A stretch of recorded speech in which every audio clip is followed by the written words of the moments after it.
All right, so it is 3 o'clock. So we're going to get started. Thank you all for joining us.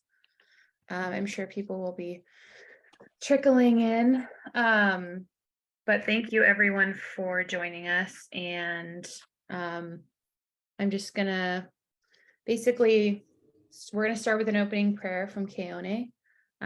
So just want to thank everyone for coming and for your patience with all the technical difficulties and everything. And we're just really excited you guys are all here. And with that, I will turn it over to Keone for an opening prayer. Hi, mahalo. Ua olu ke aku ka wokele, ua olu ke aku ke kai, ua olu ke aku ka papaina, e ke mai a bawa ka waine o ke kui, ola mai o ka lani, I ola mai o ke kai, I ola mai o ka ina, I ola mai ka poi o ke ia honua nei e aloha e. Ano ai me ke aloha e.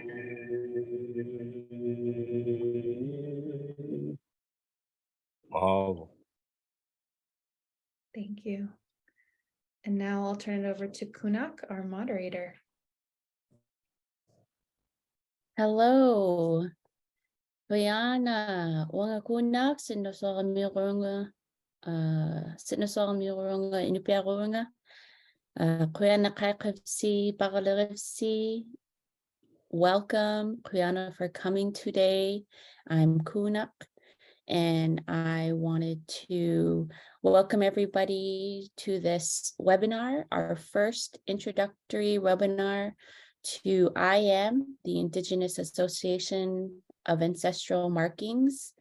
This is first of many webinars that we will have in collaboration with many Indigenous tattooists and practitioners around the world. And I'm very excited to be with you all today. I wanted to give a quick land acknowledgement from the ancestral lands of the Sitneswak Inupiaq people, where I'm coming from, as well as the land acknowledgements of the lands of where our panelists are coming from and where you guys are all zooming in from. So my people come from the land of Sitneswak, which is in Alaska. We are on Inuit land that span all the way across from Alaska, Canada, Greenland, and wanted to acknowledge where our ancestors have lived for thousands of years, and we still continue to live and thrive today. So we will get into our webinar.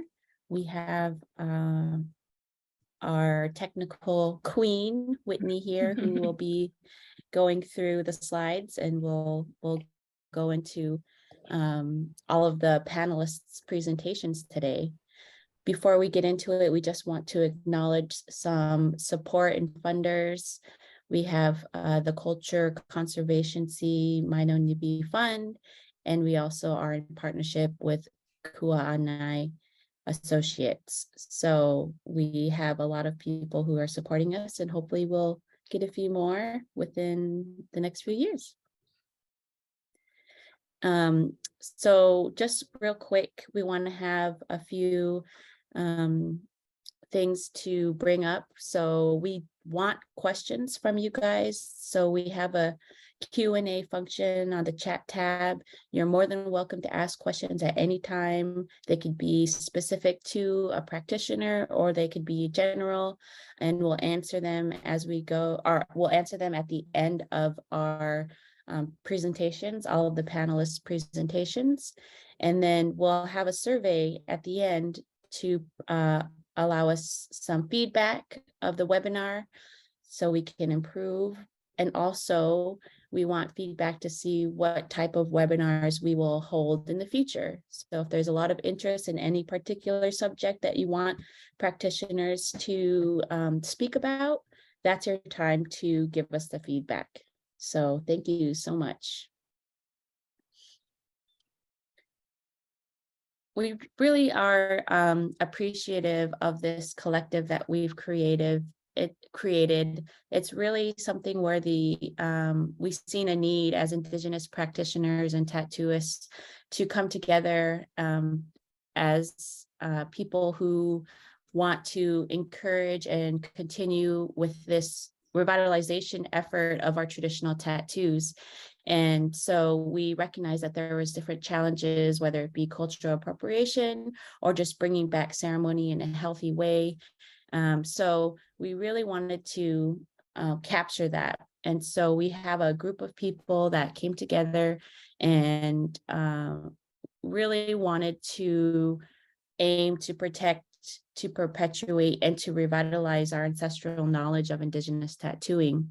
And we also recognize that each place has different origins, different stories, different meanings. And so this is really an opportunity for us to kind of come together as Indigenous people to strengthen ourselves and to encourage the younger generation, older generation to heal and to move forward in a good way. And so coming from all of these different places where we are trying to unite ourselves because we are stronger together. And we do have that common goal to maintain and strengthen the integrity of our practice as Indigenous tattooists. So that's what the core belief of IAAM is and how we got together.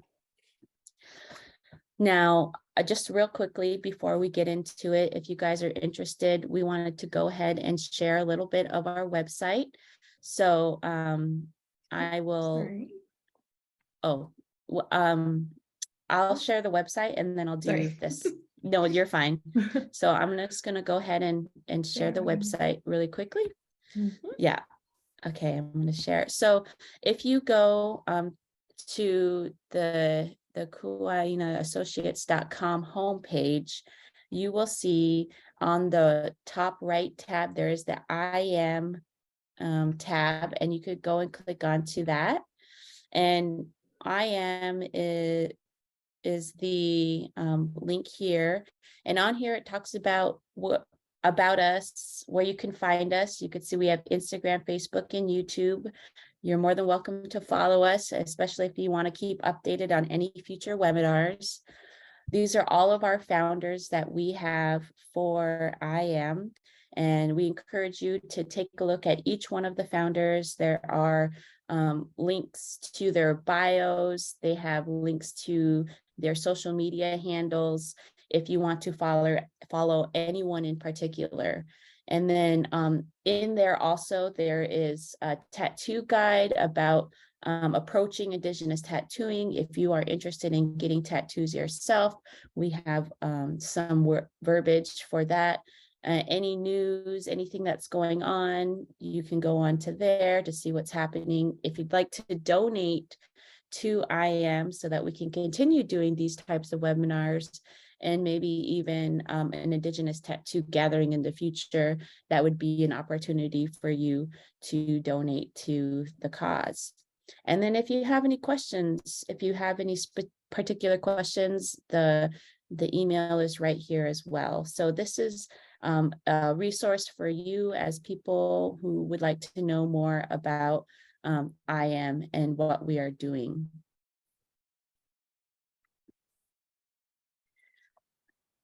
And lastly, we will just to share a quick of our mission statement. I will actually just read it out for you guys. So our mission, taking back what has been stolen and misappropriated and uniting within a common goal to maintain and strengthen the integrity of our practice. Committed to strengthening relationships between Indigenous communities worldwide, reconnecting to our cultural traditions, and healing the effects of colonization. Sharing our voices to teach, to learn, to support, and to stand united, honoring our ancestors. That is our mission. And with that, I'd like to begin our panelists' presentations with Keone Nunez. Take it away. Ai, mahalo ia o ko pakahia pau no ko hele mai ana ia nei no ka Iki ana ya mako I loko ki webinar no laila o Keone Nunes ua loa nei wau I ke kahi inoa li'i o Suape Keone no laila ha'a hoi wau no ka walau pume o kou. My name is Keone, and I've been fortunate enough to have been doing this work since pretty much 1990. I started tattooing in 1990, and I really wanted to do the work as traditional as possible. Unfortunately, in 1990, there was no one that was around to teach me. I tried to make my own tools. I used it on some very trusting friends with very bad results. And so I realized that I needed to have more guidance with that. I was taught the patterns by several kupuna, several elders, and they were all born around the turn of the century, where the practice of Hawaiian tattooing was on the wane, but had not completely died out. So the names of those kupuna is Anti-Muro Lupinui, Papakala Hiki Ola Nali E Lua, Anti-Emma DeFries, Arthur Cathcart, and Anti-Martha Lamho. They all shared with me some tattoo designs and all of that. And so, and some of the meaning and the protocols. And so I was very fortunate, but I didn't realize how fortunate I was, because I thought that this was pretty much common knowledge. It wasn't until later that I was enlightened to the fact that it wasn't. And so I felt that it was my purpose to try and bring back to light some of these traditional thoughts and patterns. So I've been doing it since 1990. In 1996, I was introduced to Su'asuape Paulo, who is a Samoan tattooist who lives in New Zealand. And he asked if I wanted to learn under him. So I learned the traditional way of doing the tattoos from Su'asuape Paulo. Unfortunately, my learning with him was not as long as I wanted to. He passed away in 1999. And so it cut my learning with him short. But what it did was it forced me to take the basics of what he taught to me and go on from there. And so I've been doing it with traditional tools since 1999, and only with traditional tools since 1999. And so I'm very, very grateful for his teachings, for his learnings that he gave to me. Other than that, you know, I would welcome any type of questions. Unfortunately, I will not be able to stay for the full webinar because I'm actually here in Aotearoa for another meeting, and the meeting will start shortly. And so if you have any questions for me, just please address it, and I would try my best to answer them as quickly as I can. So I am indeed honored to be with this group of people who who have shown such dedication to their own culture, to reclaiming the things that were lost. Before I go, one thing that is often asked me is, why do I choose to use traditional tools when machines are so readily available? Sometimes old technology is not bad.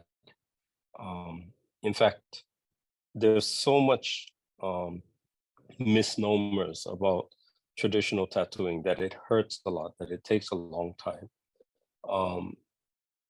That unfortunately have been perpetuated by people oftentimes who don't even have traditional tattoos.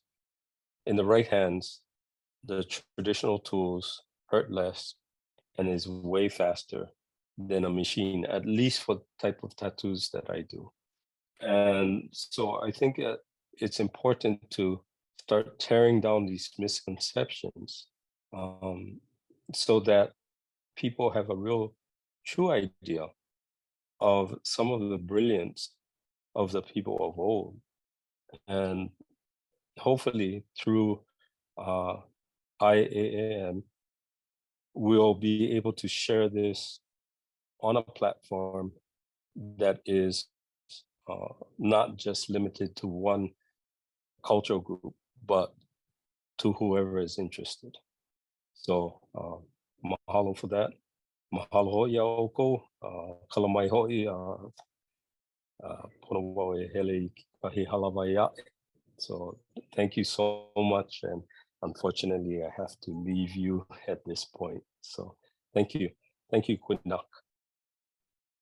Yes, Koyana, mahalo. I really appreciate your words of wisdom, and you really have been one of the rocks in the collective that we have here, and just appreciate all that you have to share and the wisdom that you give to us. So I really appreciate you, and I'm sure we all do as well. Thank you so much. Thank you.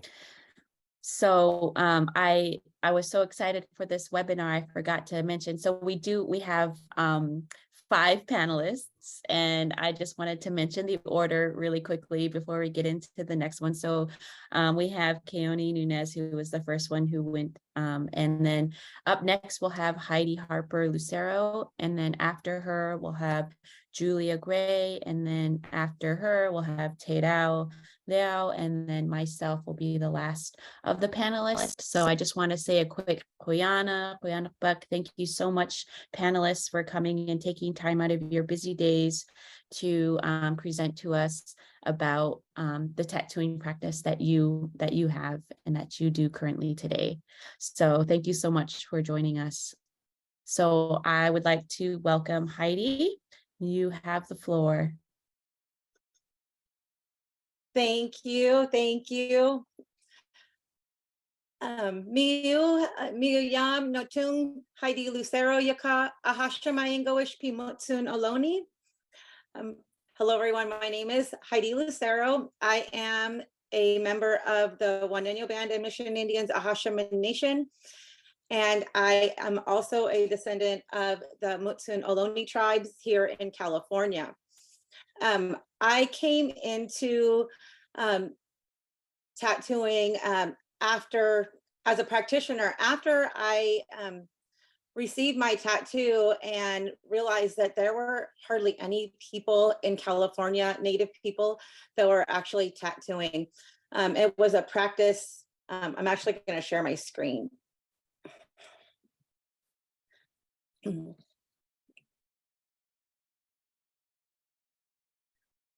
So California has one of the most tribal entities than any other state in the United States. There are 107 federally recognized tribes, and there's about 78 or 80 tribes that are seeking federal recognition.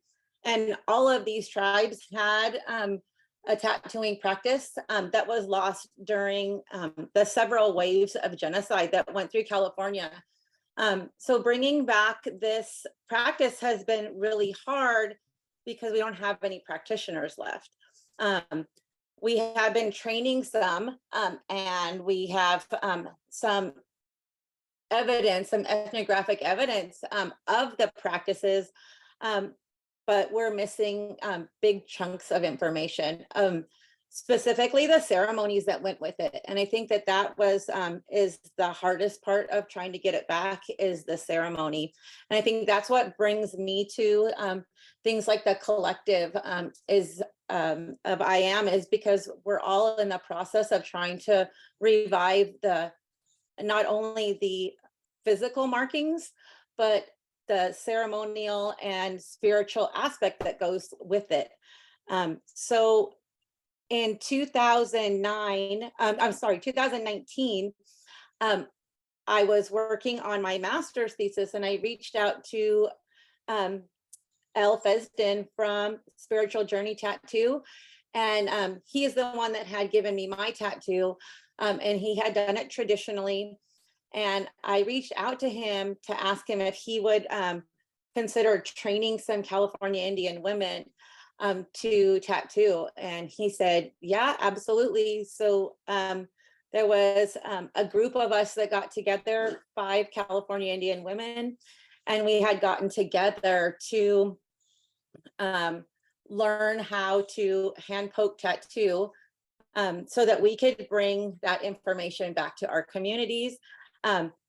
Prior to us learning, Keone had been tattooing a lot of the women in California, and there was word that he was going to be retiring, and everyone was panicked because there was no one that was going to be able to take over for him. So it was important for us to learn and take this practice back to our communities. So there was 5 of us. We learned.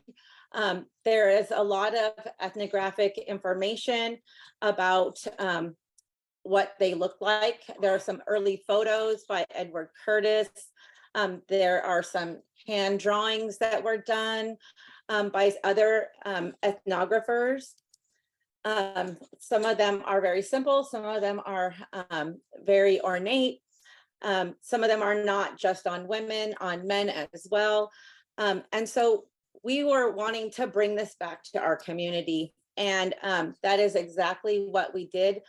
This is Olive Oatman. She was actually stolen by the Western Yavapai and then sold to the Mojave, and she was tattooed as a member of the tribe. There has been tattooing implements found in areas of California and Utah. So some of the ethnographic information tells us what we used as ink. That is a discussion I had with Keone, is how traditional do you keep it? Do you use these traditional inks? And we had a discussion about that, about, there is no preservative for these. So when you make them, they don't last very long. So, what do we do, and how do we use those traditional inks if that's what your person is asking for? So we also use the Yucca Whipplei and the California nutmeg. So here in California, it's very similar to other places. It was part of a girl's coming of age or a puberty ceremony. The markings were to identify what tribe you were from. It denoted social status and marital status, and it showed political rank within your tribe. And this is Sage Lapina and El Frank Manriquez. They are 2 of the women that when I looked, I was looking to get mine done, I spoke to both of them because I wanted to know what I was, looking forward to in terms of how are people going to look at me, what kind of issues had they come into, where did they get it done? When they were getting theirs done, they were having trouble even finding somebody to tattoo them. So it was important for me to have them there to guide me. And so that's how I found spiritual journey tattoos and L. Fesden to tattoo me was because I was looking for someone to do it traditionally and that had a very similar worldview as I did, and that allowed ceremony or burning of sage or medicines. And so IAAM is something that it can be a resource for not only us as practitioners, but people looking to make sure that they have the right place, the right fit for them in a practitioner. So I don't want to take too much time. How much time do I have, Whitney? Am I okay? You're good. You got plenty of time. Okay. I have gone with L. Frank and several of the other women in California that have been tattooed, and we talk about this as a practice. But IAAM is a place that is being widely published, and it's not just California. So it's we're using resources all over the world for Indigenous practitioners, and we can actually lean on each other. I think that's the greatest part, is that you know, this practice is not just here in California, it's all over the world, and we're all in a very similar place. And so I'm super happy to be here with all of the other practitioners that I understand are going through or have gone through a lot of the same or similar things that I have. So this was 4 of us that were at our practitioners workshop at Spiritual Journeys Tattoo. We had a really great time. And then this was Keone tattooing me at an event that Ku'aina did in Santa Fe. So sharing his traditions with me and some more from our workshop. And then me tattooing. And then fortunately, I was able to go in 2019 and in 2020 to Aotearoa to tattoo. One time, I think Keone was there once, and then the other time he wasn't there. But I met a lot of people that are doing the same thing that I'm doing in reviving traditions and tattooing traditionally. So, and then I just happened to meet a young man that lives in Aotearoa that is actually from where I'm from in California, and he is from one of the neighboring tribes. So it was really great. He actually came from where he was from to get tattooed by me. So I was really excited. And these are some of the women that I've tattooed. Oh, I don't know where it went. Oh, that's it. Okay. Well, thank you everyone for giving me some time to tell about myself, and I will pass it on to the next person. Thank you. Thank you, Heidi. We have some people who will ask questions for you at the end, so stick around and we'll get to those. Up next, we'd like to welcome Julia Gray to do her presentation.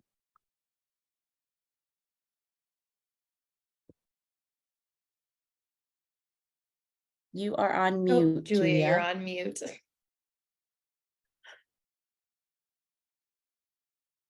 Oh, you're still on Julia, mute. you're on mute. I see she's nodding, so. Okay.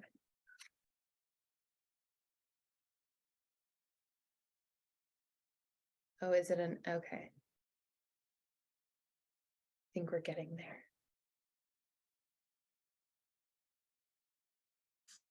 There we go. Oh, okay, I'm on. Apologies. I was, my mouse and my keyboard decided to die. But anyway, that doesn't matter. I don't have slides or film. I thought I would just talk to the questions and introduce myself and the work that I do and why I do it. I think IAAM has been really great to sort of connect with other traditional practitioners. Yeah, it's really important work, and lonely when you're reviving a practice, and being able to talk to other artists that are in the same position as you, though our cultural backgrounds are different, is a really important space, and that's why I'm thankful for this space. Okay, so why, who am I? I'm Julia Mangiao Gray. I am Mekio, and Australian. So Mekio is in Papua New Guinea. Our practice is predominantly women. It's for women only.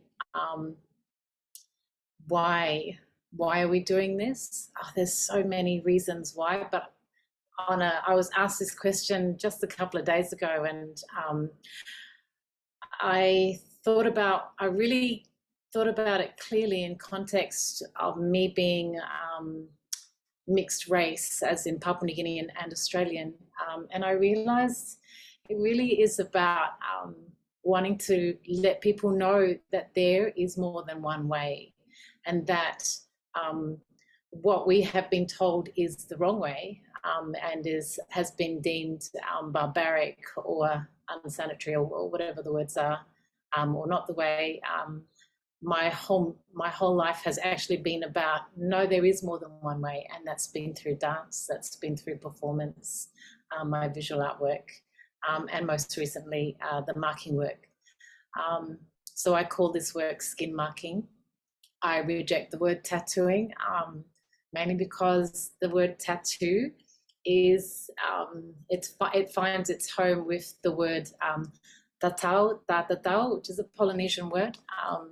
Basically, tattoo is it's just the incorrect way of saying tatau, and I find it may be a small resistance movement but on my part, but I refuse to say that word, because if you can't say that word, and we have our own people, our own young people saying this word incorrectly, and it's just, really kills me. So I really thought about it long and hard, and I thought, well, these are marks, and this is our skin, and we'll call it skin marking. And so that has been why we've gone down that way. So in a way, it's a little bit like resistance, and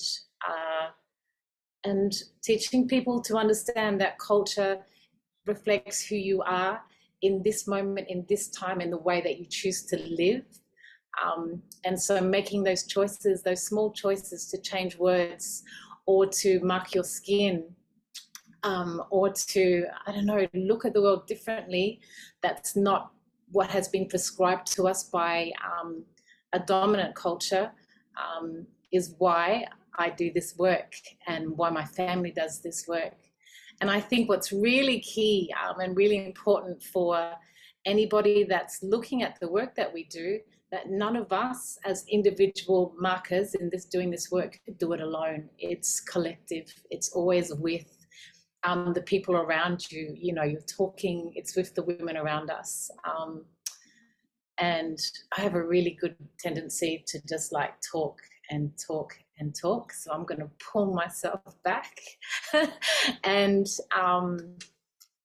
talk about how I started this process. I don't often talk about how I or myself in this work, because it's not about me. It's actually about it's about the next generation. It's about learning how to change how we feel about our bodies as women, and not just women anymore, also as men.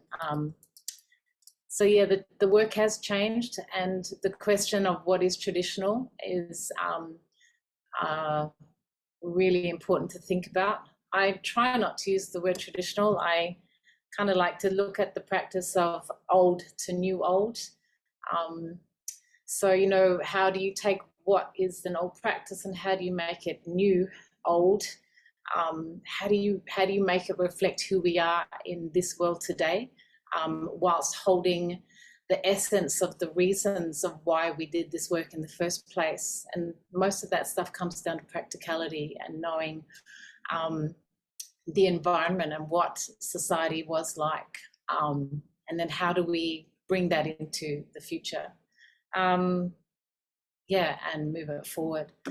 And so how I did this was there was a documentary. We were making a film, wanting to raise awareness for, all of our old women are heavily marked from head to toe, depending on the region. Papua New Guinea is a nation of over 800 living languages. And part of that language, of course, is our visual language, our marks. So we were wanting to raise awareness, ask your old women, talk to them, work out what these, record their stories in some way. Part of that journey of making that documentary found us in Samoa with the Suluapes. And it was at that point where we were interviewing the Suluapes whilst they were marking our skin.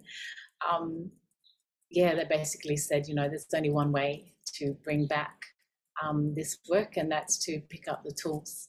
And so we did, and that journey started in 2012, and we have continued with that work. And it's been one hell of a journey, and we still do the work today. So I think that's enough of me talking.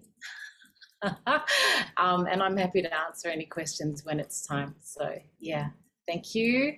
I'm so thankful to be a part of this conversation and with the people that are in this group. Awesome. Thank you so much for speaking. And yes, we'll have plenty of questions at the end, and we could popcorn it when we get to the end of our presentations. So thank you so much.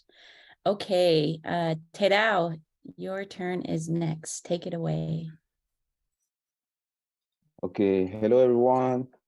Maruru Julia for your presentation. Maruru Heidi, Keone, Whitney, Kunak, thank you so much. So Yarana Tapauroe, Ovoti Otero, and Yoroi Faririra. So my name is Terao. I'm half Chinese, half Tahitian. I'm from the island of Tahiti. And right now I live in Taiwan since 2016 now. So I want to talk about myself maybe with 3 stories. So the first one is, was before I moved to Taiwan. So it was in 2015, I was still in Tahiti, and I was planning to move here in Taiwan. So my plan was to go to the art school and try to get as much as information about tattooing, because my plan was to come to Taiwan and do tattoo. First, I want to do machine tattoo. So I went over there to the art school and I failed. I failed to pass the interview and I was devastated. It was a real big hit for me. But less that I know that it was actually going to push me to another path. So in 2016, I decided to move here to Taiwan, and I didn't have any job except the Tahitian dance. So I'm also a Tahitian dancer with my wife, Kumu. And I was looking for a traditional tattoo practitioner here in Taiwan or any other master or professional. And my wife saw this ad or this event, and there was this guy, Chuji Pachiles, and he's from the tribe of Paiwan. He had his workshop and had like 2 days work in Tainan in another city. So I decided, oh, let's give it a try and then let's go meet him. So I met him and now we are good friends. And at that time, I didn't really wanted to learn under him or to go ask him. But we still had a good relationship, still see him from time to time. And let's move to 2019, where I went to a tattoo convention in Kaohsiung. And this is the time that I met Keone Nunes. It was through my wife that she told me that, hey, there's this Hawaiian master that's going to come, and do you want to get a tattoo from him? I said, oh yeah, why not? Let's go. And what I remember from the first meeting with him is that he was very generous, and he was really welcome, and he was so nice. The problem when I always meet with some Tahitian elders or tupuna, they always ask me question in Tahitian language, and unfortunately, I don't speak Tahitian language. But Keone also asked me, "Oh, do you speak Tahitian?" And usually the thing that I'll get is that they'll get mad or like disappointed. But actually, Keone was not like this. It was just, "Oh, well, you should try." You know, he had some positive advice to me, and I think this really inspired me. And after a long conversation with him, and he actually kind of pushed me to go with Chuji, because Chuji and him were actually friend, and he pushed me to go with him to learn under him. And then I think it was, a blessing that I met him, and I became Chuji Pajire's apprentice. So from this time, I became his apprentice. I went through his harsh training. Like, being an apprentice is really tough because you have to do so many things, and you have to sit down and stretch and do some time work for 3 hours straight, and then maybe you have 10 minutes break, and okay, let's go to the next one. It's really hard. Anyway, after that, we did a lot of works on many people, and right now I'm in my wife's village, and what I try to do here is actually to revive the practice, or at least try to give the people here from this tribe, even though I'm not from this tribe, but my wife it is, and some people came to me, hey, can you give me patterns? Oh, wait, I'll go ask my master and my mentors first how to do it, because I'm still an apprentice, you know. So there was this young woman, is actually my wife's auntie. She wanted to have her traditional marking, which is actually here and here, but she only wanted to have here. So I asked my master if we can do this, and he agreed. And so he came to the village. It was such an intense and beautiful moment, because we have some elder coming, and then during the process they were singing. There was a lot of friends and family members coming, and then just cheering her up. And so I was, my master asked me actually to give the first few lines, as I think to pay, I think, respect to the tribe, because he's a Paiwan, is from another tribe, so he didn't want to have any problems with the tribe here. So I was the one giving the first mark, and from the first time that I strike the tool, there was like a lightning storm, and I felt that inside myself, and it was raining the whole time that during the session. And I shared this little story with Keone, and told me, oh, maybe this is a blessing. This is a blessing for you guys. And after that, finished the marking, and the rain basically stopped, and it was really magical. So right now I'm still under the apprenticeship. I'm still learning, still doing my tools, and my mission, I think, here is just to try to raise awareness to the generation here that try to take back their culture. Don't be scared to wear your marking, and if why not do the traditional way. So yeah, I think that's it. I don't have else to share. But thank you everyone for listening to me. And if you have any questions, just reach it to me and I'll pass the torch to Kunak. Thank you. Yes, Oyana Tadao, really appreciate you sharing your stories and how you came into this work. And we'll have time for questions after I'm done. So I will go ahead and get started. So Oinga Kunak, Naswaka Mirurunga, Inupia Rurunga Lu, Kaiwa Mirurunga Lu, Angayukaka, Piziktua, Angayukaka, Keo Nagalu, Kayuk Dogalu, Akaga, Piziktualu, Apaga, Lini Rosalu, Kingi Mute Ilutka. I am Kunak, Marjorie Tabone. I am Inupiaq and I'm Kiowa.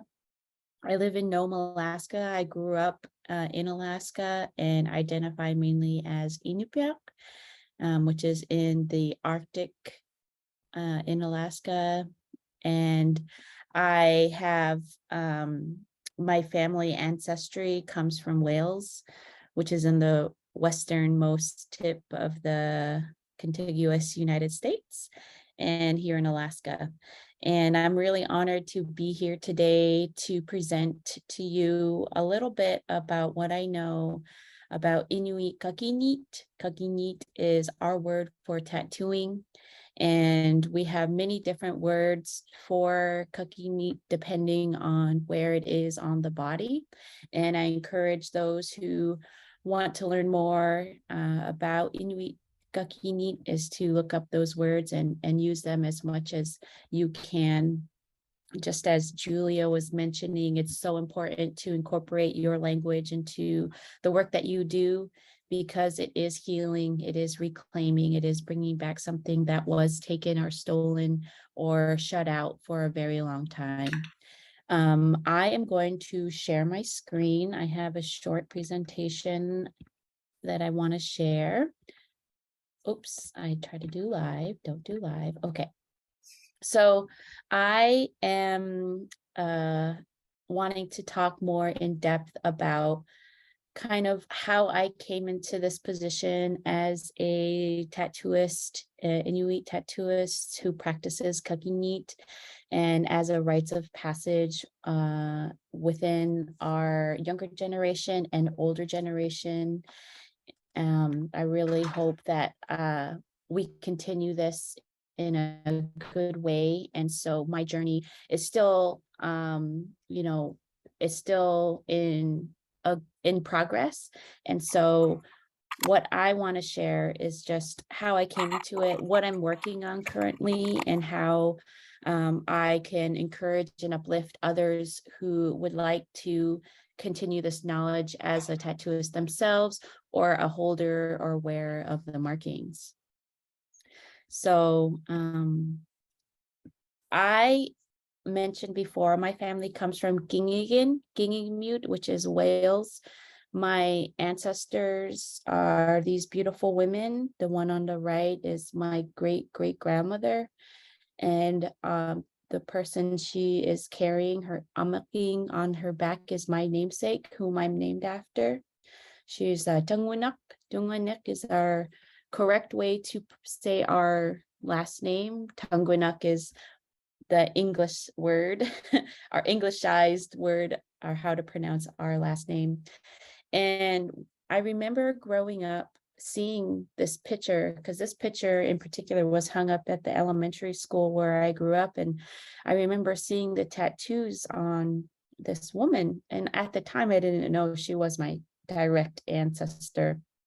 And I just thought it was so cool to see those markings. And I remember asking around when I was in high school what they meant, because I didn't see women have those types of traditional tattoos anymore. And the word that we use for the chin markings is called davlurun, a little bit of root word that, so davluk is chin, so davlurun is on the chin. And that was the most prominent tattoo that we seen in old archival films or photos because that's all we could see, because they're all covered up in warm parkas because it's cold up here and we know how to dress appropriately for the weather. So that was something that I seen in old photos. And most of the time, my questions were always met with, I don't know, or because they wanted to be beautiful. And so the tattoos were a form of adornment by the elders that I asked, and they didn't have any deeper understanding of why we had traditional tattoos like that. And then that kind of became my journey to figure out and understand where they came from, the meanings of them, because I can see within my peers, they wanted to understand the meanings of these traditional tattoos. And one of the first things that I learned is that they were a coming of age ceremony for young women. When they reached their menstruation cycle, were able to give birth to children, is when they received their tavleron, and that marked them becoming a woman. And so I, as a young Indigenous woman, was going to college, and I was thinking, well, you know, it's a different time now. We live in a different society. We have different understandings and beliefs than and how we move forward in acknowledging our roles and successes through life. And so maybe it's not appropriate to give a young child or a young woman a traditional tattoo. This is my thought process at the time. But maybe it's an appropriate time for me to get my traditional tableron when I graduated college. Because when I graduated college, I felt like, okay, I accomplished what I came out to do. I feel like a strong Indigenous woman. I feel like I've earned my tableron because I feel like a woman who can contribute to my community in the same way that the young woman would get theirs when they felt that they can contribute to their community. And so that was kind of my first introduction. And I got my traditional tableron in 2012. And at that time, there wasn't very many women who had them. I could probably count the women on one hand who had their traditional tableron. And I remember going to my grandmother and asking her for permission to get my tableron. And her response was, oh, no, not your beautiful face. And so she was right off the bat scared for me. She was worried that I wouldn't find a job. She was worried that I would be teased or bullied.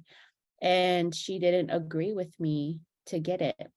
And I really needed her support because at that time there wasn't very many. And I knew if I was going to get something that marked my face, that I needed the full support of my family and my community. And I was able to achieve that after some time of working as an Inupiaq language teacher, learning about my culture more, learning all the techniques and skills of our sewing and our traditional practices and dances. When my grandmother said, okay, you can get it, I was like, yay. And so I made an appointment at a tattoo shop because at the time there was no traditional practitioners who did traditional tattooing. And I got it done with a machine, and it was a beautiful experience, but there was something missing. And I later discovered that ceremony was missing, that intimate space that's created by the traditional tattooist and the person receiving it was missing. And in Inuit culture, our techniques are different. We have several different ways of tattooing, but the two main ones that I practice now is hand poking and skin stitching. And skin stitching is something that I've only seen up in the Arctic. That's where we use a needle and a thread, and we dip the thread in the ink and we pass it through the skin like sewing, like stitching. And once that passes through the skin, that ink is left there. And that is how we did our traditional style tattooing. And when I began when I moved back home to my home community after I graduated college, that's when I started to get interested in becoming a tattoo practitioner. And it wasn't until I was approached by Elle Feston, who Heidi was talking about, who said, hey, we're trying to help revitalize traditional tattooing all across Indigenous communities. I see you have a tattoo. Are you interested? And I said, hell yes, I am interested. And I took that as an opportunity. I flew down to his shop, Spiritual Journey Tattoo Shop, and he taught me how to do hand poking and skin stitching. And I learned that, and then I just ran with it and began tattooing my family, people who I was close with, who I was comfortable with. And that was in 2016. And so, you know, there was a lot of things that happened so fast, because in 2016, I swear it was like a wave. It was like a tidal wave of revitalization happening. It was like the perfect time for us to revitalize our traditional tattooing, because it was like within that year, that number of people who had traditional tattoos went from here to like 100 people. Like, it was like we were ready to heal, we were ready to reclaim, we were ready to have our power back and to say, this is ours, this is uniquely ours, and we love it. And I just remember feeling like, wow, this is incredible, because I could see it in motion with my own eyes. Indigenous tattooists, Inuit tattooists coming up all over, people wanting to learn, people wanting to get their own markings at their own time, was such a beautiful thing to see.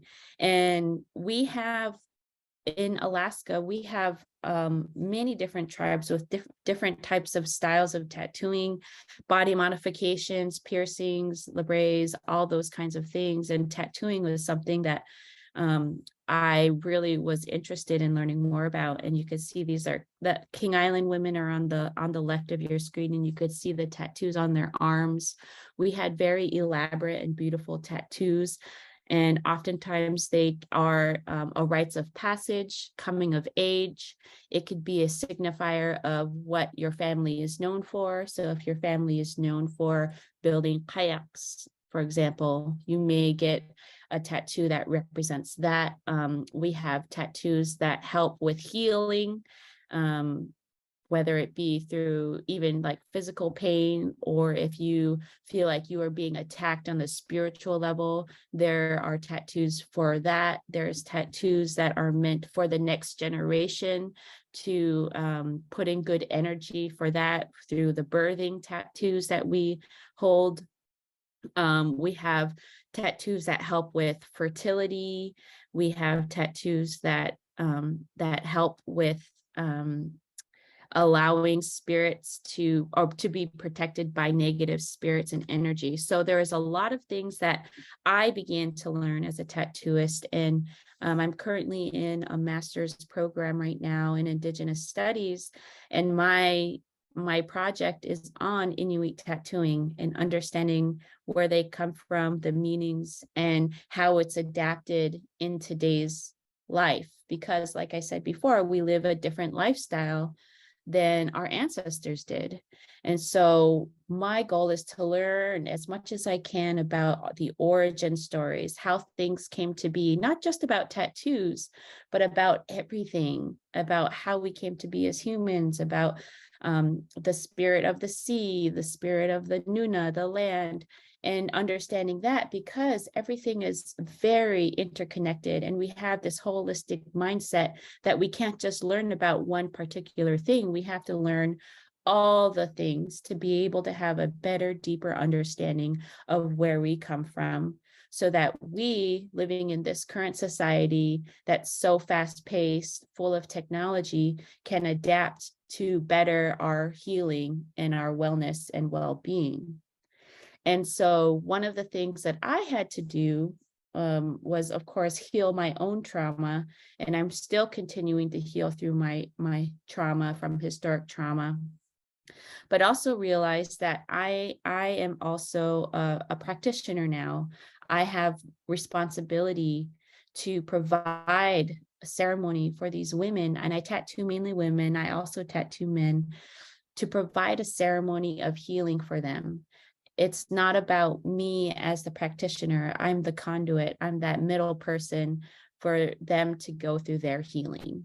And so one thing that I started to incorporate into my ceremony that I create when I tattoo is the kolak, or the nanek, which is that image of the seal oil lamp you see on the page.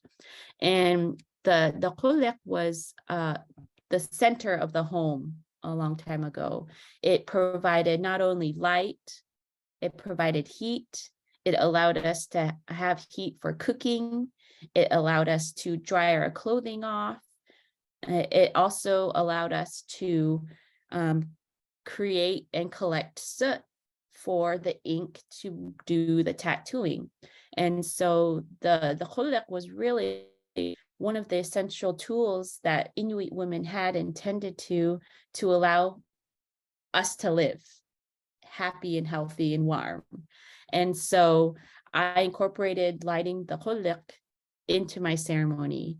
And for me, when I see and witness the flames dancing, I see our ancestors, because our ancestors are always present. They're always with us. They're here right now. They're filling our rooms. They're so proud of us, and they want us to keep going. They want us to have happiness and strength and continue these traditions. And when I light that flame right when we're doing ceremony, I could see that. I could visually see them dancing in the flames. And that's why it was so important for me to help create that ceremony. And, you know, as I learn more about where we come from and empowering myself with knowledge of our ancestors, I began to realize that it's my job as a tattooist to create that ceremony, because I didn't read about that. There's no book, there's no literature that says this is how you need to do it. This is how it was done a long time ago. There's nothing like that. And so I had to empower myself to feel that strength from my ancestors, to give myself permission to create that ceremony, not just for myself, but for the people I tattoo as well. And it's something that I am still continuing to learn. And now I have tattooed young women who started their menstruation cycle now, because it's absolutely appropriate now. It's not scary anymore. There's no stories ever of a job being rejected because of a traditional tattoo on their face. That was just, we were just scared.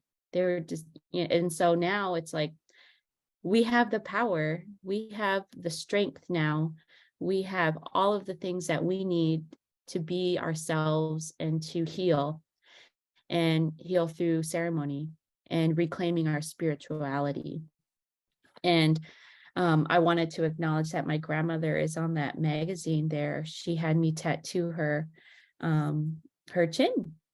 You know, we're healing through generations, and it's something that maybe we don't see all the time or we feel, but it's happening, and it's so powerful and beautiful to see.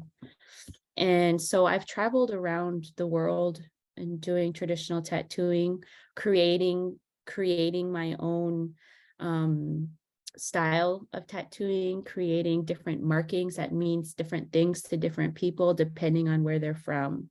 And so one of the things that I've learned is, you know, a lot of people, when they come with me with questions about traditional tattooing, it's all about, what are the symbols? What do they mean?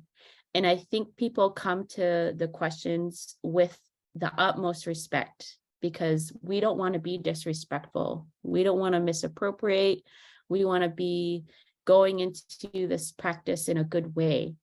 And what I've come to learn is, and I tell people, is like, this is what I've learned, but just know that each tattoo is about you, your identity, where you come from, what you identify with as far as oh, I'm from the fish people. I would like tattoos to acknowledge people from the fish. And so we create a design. We create it from our minds, from what we see, what's relevant around us. And I have a particular style. I like to say mine is very like plain. Like I don't do animals, like you could tell that what animal is. It's very abstract, and really it's not about the design. Really, it's about that ceremony that's being held. And I take a lot of my inspiration, my designs from the art that my ancestors did through images and photos that I've seen in archives.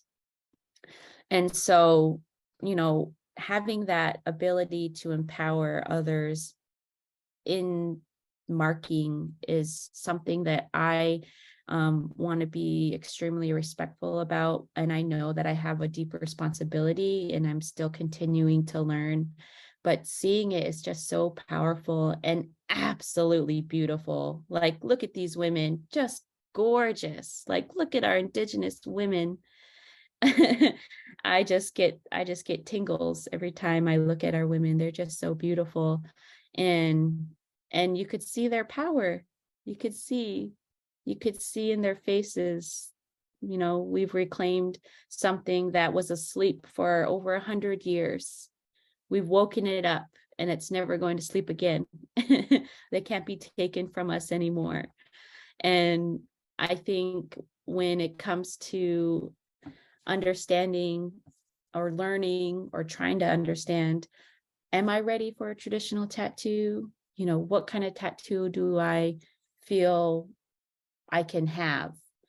It's really about allowing yourself to give your body and your mind permission to go with it, to move forward with it. And because a lot of times I feel people struggle with saying, I don't know if I deserve it. I don't know if I'm ready. How do I know when I'm ready?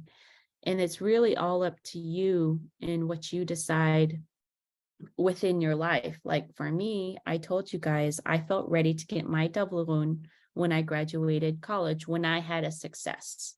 Some people can get them when they get married or when they have children. I got my birthing tattoos done when I was ready to have children. And so it's all about you and where you're at in your life. Healing from historical trauma is a great marker of success, you know? And so I am still learning about, you know, how to create ceremony, but also how to give myself that strength to continue doing this work. And one of the things that I really want to highlight is a long time ago, we had tattooists and practitioners in every single community. Every single community had somebody who did tattooing. And so I've been making it an effort to teach other women how to do traditional tattoos. And one of the beautiful things is, you know, as women, you know, we're trying to reclaim our power in this patriarchal society where that's filled with bigotry and misogyny, and reclaiming our power. And with tattooing, it really is exclusively, almost exclusively done by women for women. And so when I began to learn about it, it was always the women who tattooed, always the women who tattooed, and it was mostly women who received the tattooing. And so I felt super empowered by that. And I'm like, yes, I can do this. I could do this because I'm a woman. I'm a strong Indigenous woman. And I know that this is something that will help me heal, but also allow me to be in a space to help others heal. And so today, like I said, in the society, it's shifted and we adapt, right? We adapt. And so now more men are receiving tattoos, and it's just a beautiful thing that we're reclaiming. And then we're also continuing to add on to and adapting it, just as our ancestors did, because they always adapted and changed with the environment, with the society. And we're doing that too. So I can keep on talking, and I welcome as many questions. We have about 50 minutes for questions and answers. And so I'd like to open it up to all the panelists to answer questions that we have from you guys who are listening. But before I do, I just want to send a quick, Kuyana and thank you from the bottom of my heart to all of the people who are working hard to heal themselves, who are working hard to ensure that the next generation can grow up happy, healthy, and thriving, because that's what we deserve. We deserve to be happy, healthy, and thriving, and to be warm up in the Arctic. So just thank you so much for doing the hard work, because it's fucking hard. Excuse my language, but healing is hard. So I just appreciate you guys and just keep on going. And with that, I'd like to end my presentation and open up the Q&A portion of our webinar. Awesome. Thank you all so much. That was, wow, I'm going to have to sit with that for a while too, all of that. So yeah, I'm going to get started. And if you guys have other questions, it's, we have plenty of time, so keep them coming in the Q&A, but I'll just start from the top. This is from Britt. And Britt has two questions. First question would be, and this is for the group, what would be your experience or advice for creating a culturally appropriate tattoo apprenticeship? Yeah, I can answer that actually, because I was just talking about it, and then maybe you could remove the spotlight so we can all be on there.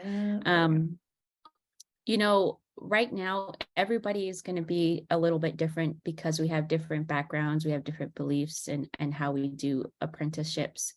And right now I have, excuse me, I've taught about four people, how to do the technique.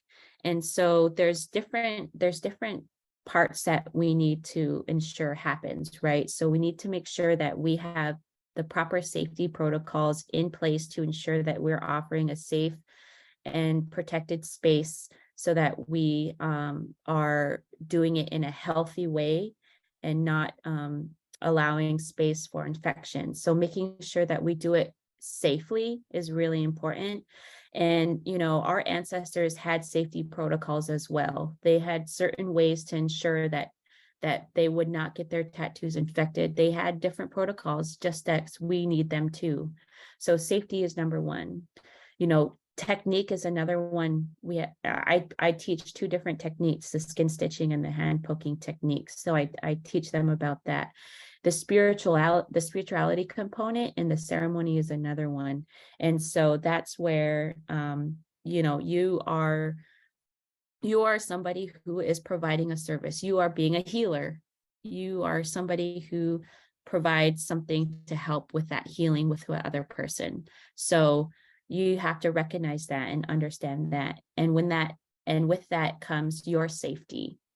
And so a way to protect myself, I have certain protocols that I do as a practitioner myself to ensure that I'm safe, not physically, but spiritually. So for example, what I was taught, because I learned a lot about our origin stories and about our spirituality, what I was taught was I needed to braid my hair because my hair catches power. And so when I braid my hair, it allows for a protection barrier for negative energies to be caught within my hair. And when I'm done with that tattoo, when I'm done with that ceremony, I release it and it goes away. And so, the spirituality component is really essential when I teach an apprentice who's learning, and keeping yourself safe, because honestly, those negative energies can stick with you if you're not careful. And so that's something that I do to have something as a safe, appropriate space to teach somebody and just kind of be a mentor throughout their journey and allowing them to go through that journey in their own time. Because I've taught people several years ago and they haven't tattooed anybody for a couple years. And then they said, okay, I'm ready now. It's all based on everybody's own journey. So that's my answer. If any of the other practitioners have anything to add, please do now.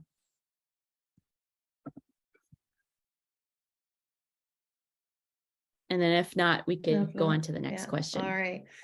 All right. Britt has another question, which is, what has been your experience in reaching out to your community to educate and normalize traditional tattoos? What were road bumps you experienced and how did you navigate them?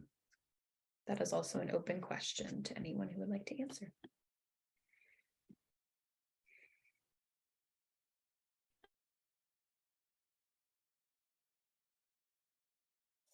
I think I'll just jump in here. I really think, I really appreciated that sharing, Kunak.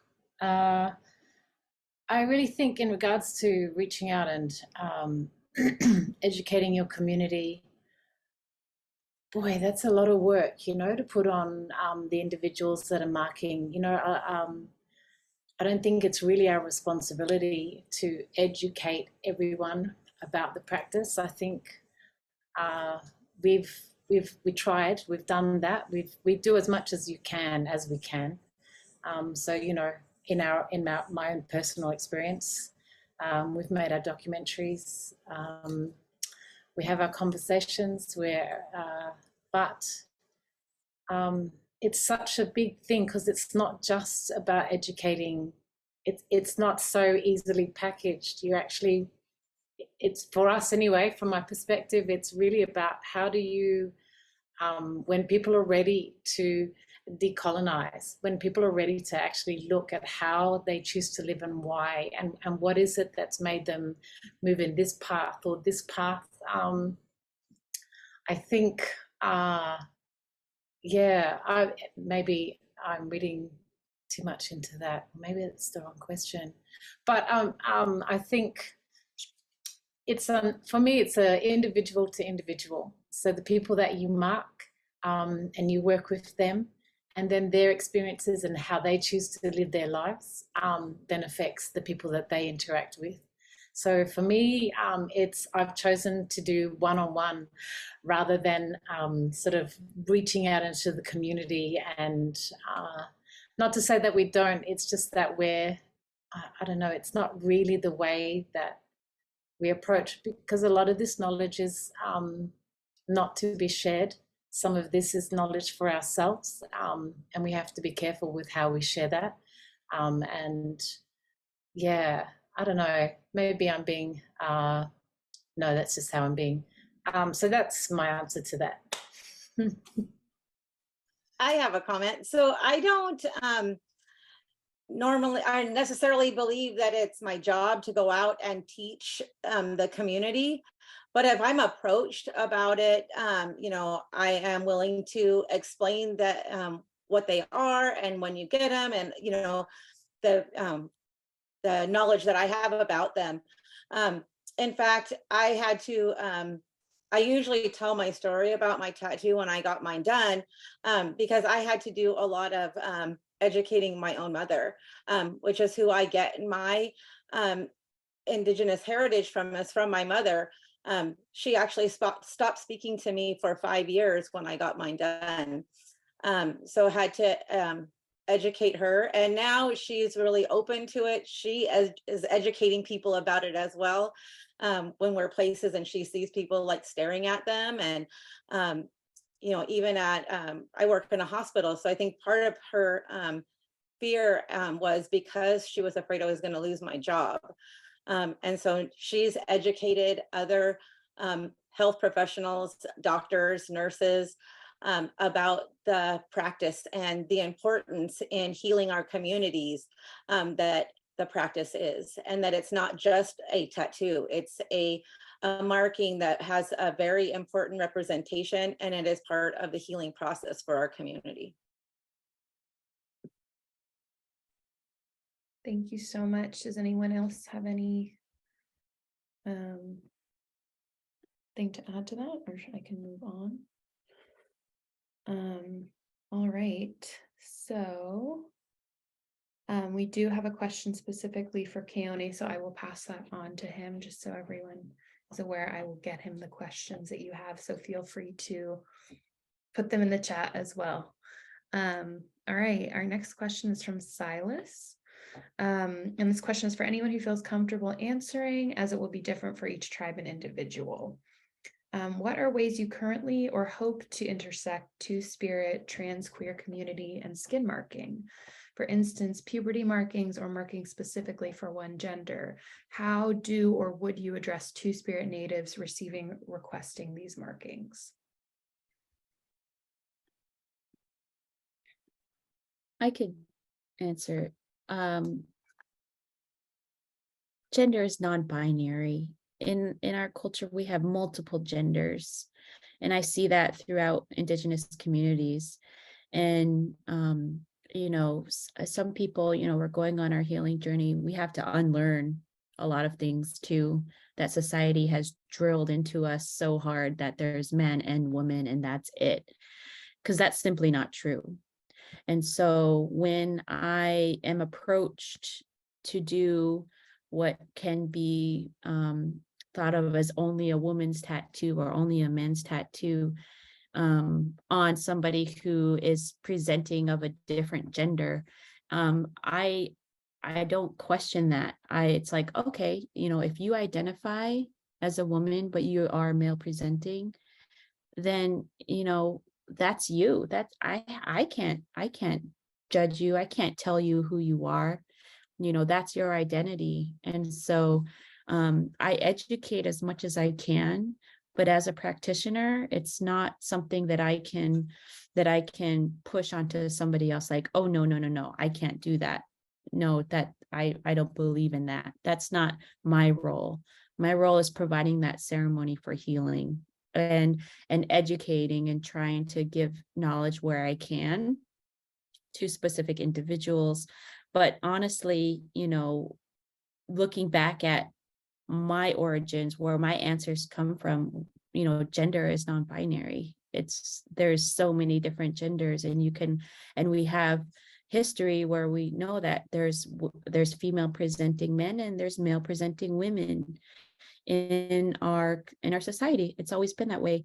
And so who am I to stop that?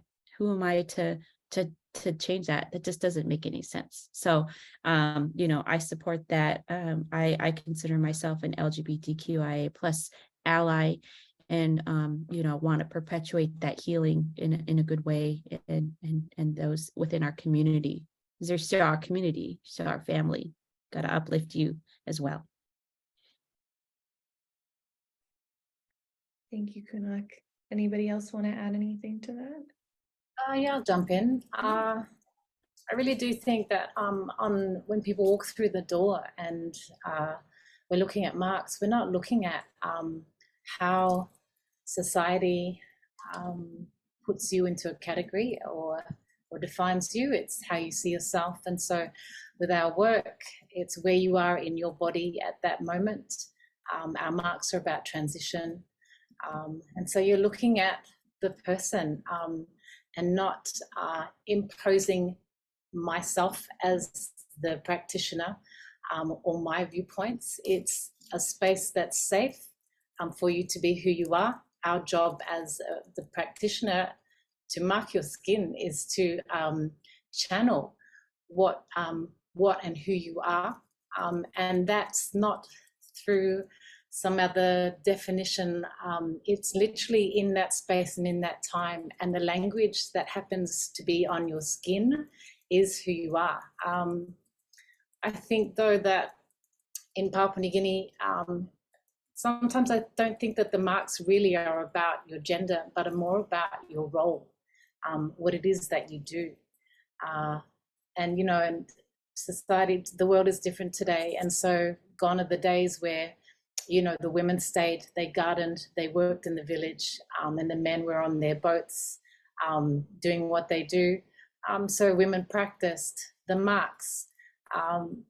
So I don't think it's as simple as, it really isn't based around this idea of your gender and me, I. It's kind of reflects your role in your, with your people and how you sit in your community, the people around you.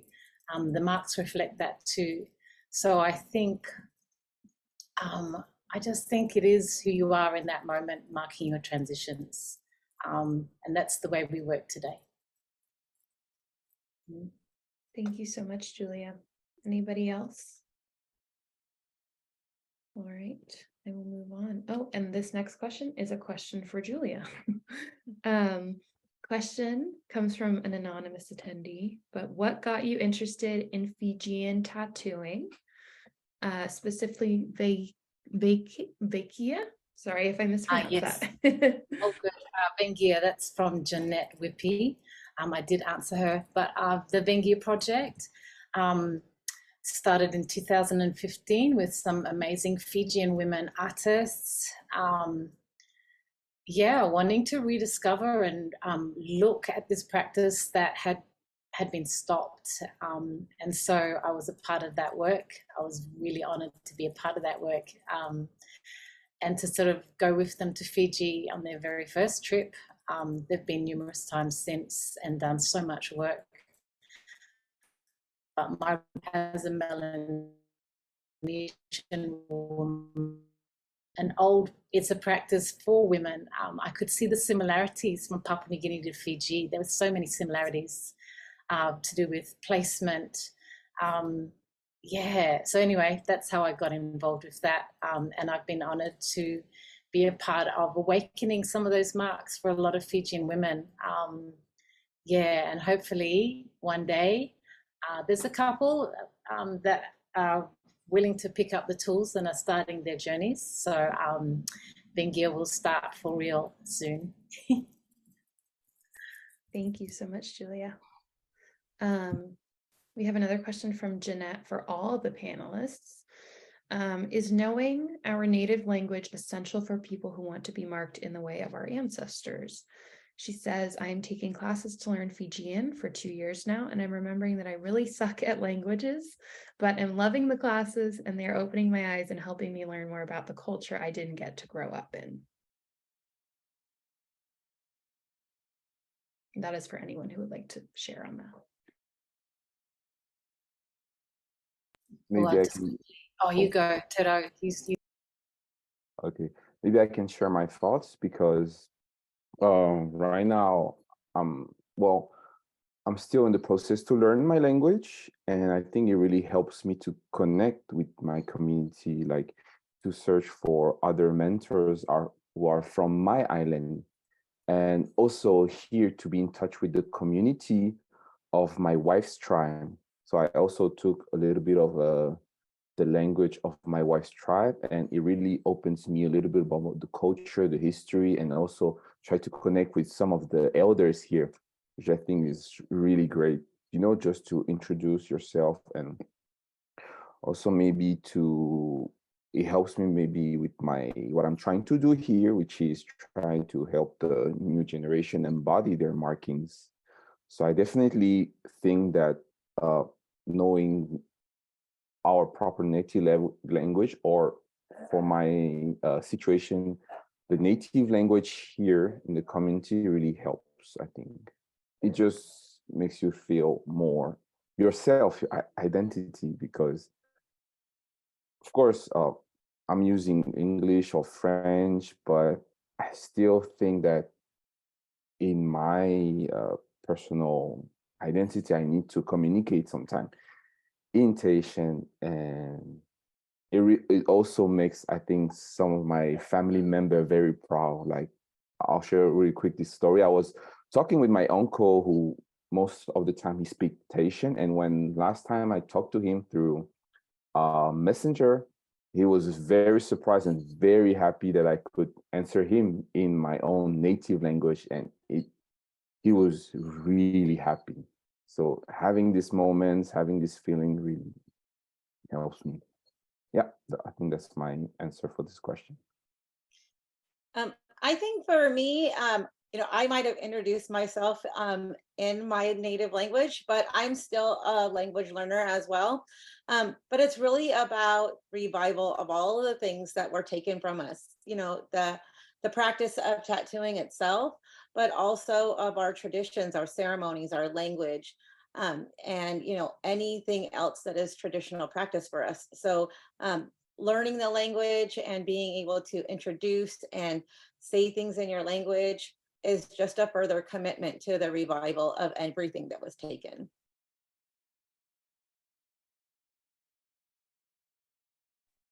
Julia, did you want to add in there?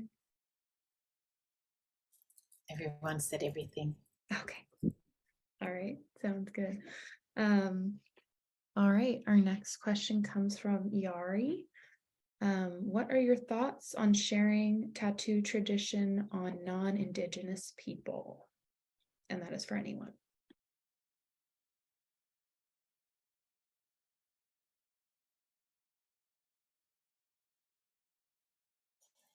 Yeah, I'll go. I really do think that it is up to us as the practitioner, what we share, how we share it. That's our responsibility. There are different levels of knowledge. Thank you, Graham Tipene, who gave me that little five kind of levels, you know, with many levels. And we're down here as the tufunga, as the practitioner.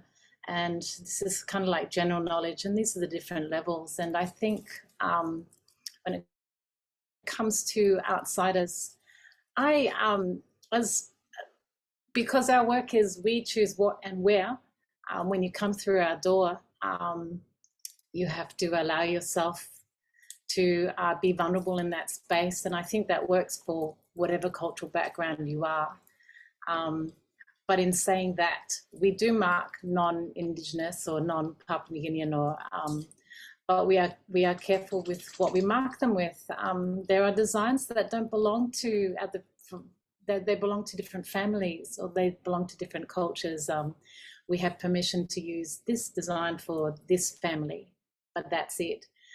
So then it becomes, for us, in the way that we work,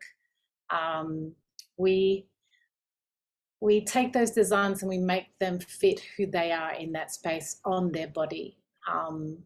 But there, in no way would we mark with something that's traditional, that has purpose, that still has purpose today in a living culture. Like as in, yeah, I think it's really up to us how we mark them. And yeah, so, but at the same time, don't walk in saying, I want, and put it here. I think it's up to us. It's our knowledge in how we gift that. And then we take the responsibility of the work that we've gifted to others. That's my take. Thank you, Julia. Does anyone else want to jump in on that one?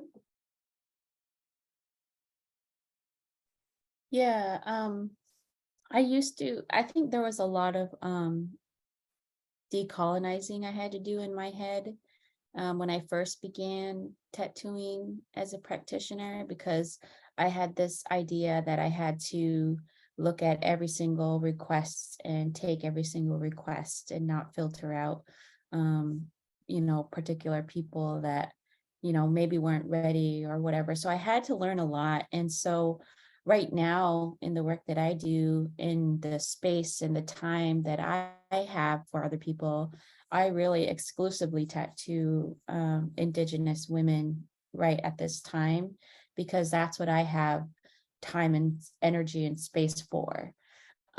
However, I have tattooed non-Indigenous people before. It's just, I just don't have the capacity to. And honestly, I have kind of shifted my mindset to a place where I really just want to help with the reclamation of our tattooing. And I want to prioritize our Indigenous women and our Indigenous people first. So I, as an Indigenous practitioner, Inuit Kakini tattooist, I prioritize our Indigenous people. It's not, and it's based on each practitioner's, it's their thing. So that's mine. I also don't, it's not a business for me. I don't collect money. And I know some Indigenous practitioners, it is their job and it's their way to pay the bills. And that's great. That's them.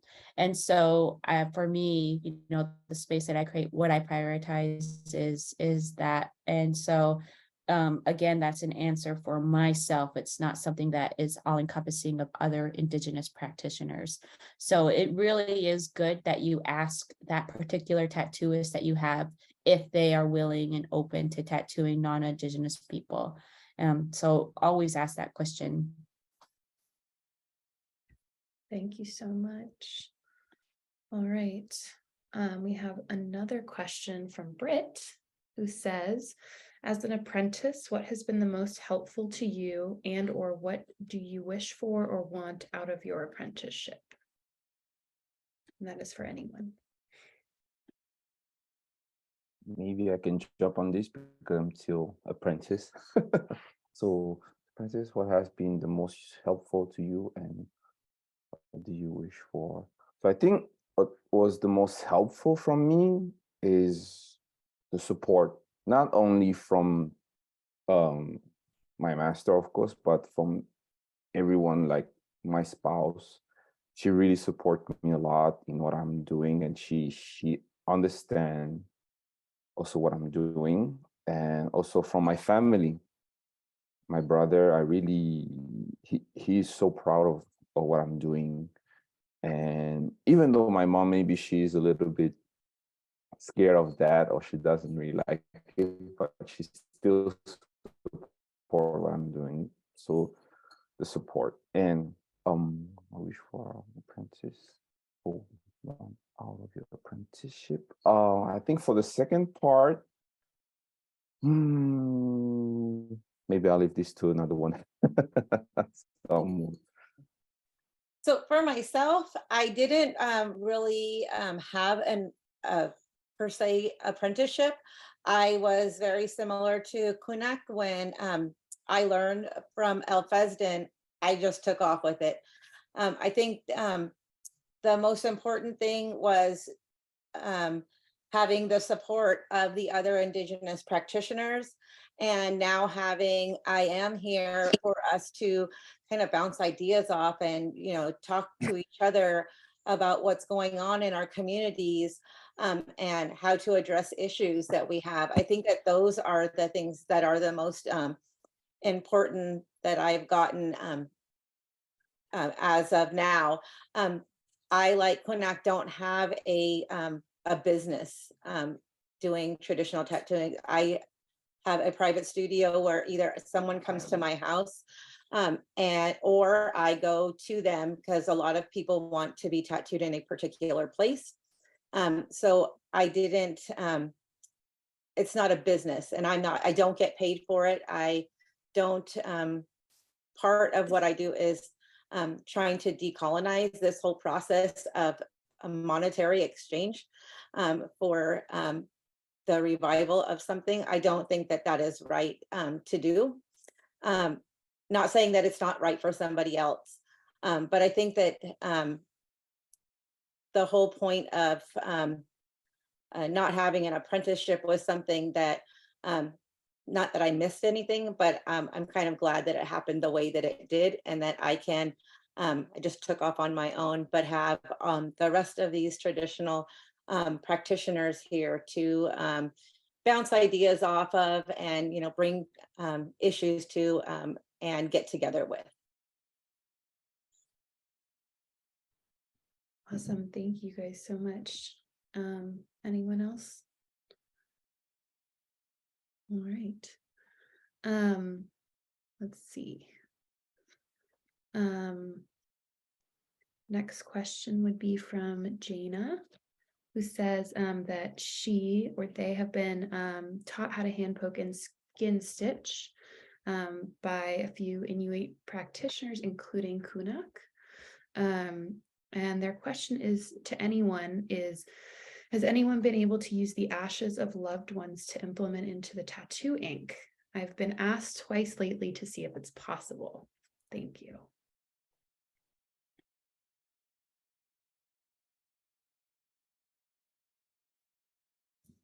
I haven't been asked to do that. I've been asked, but I haven't given a response because I'm not sure the answer either. Oh, I think it's possible, but I just haven't been in that position.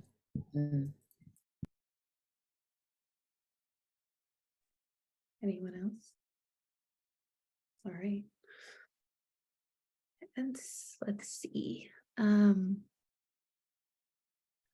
And we have, oh, Jana has another question, which is, has anyone successfully used nun needles?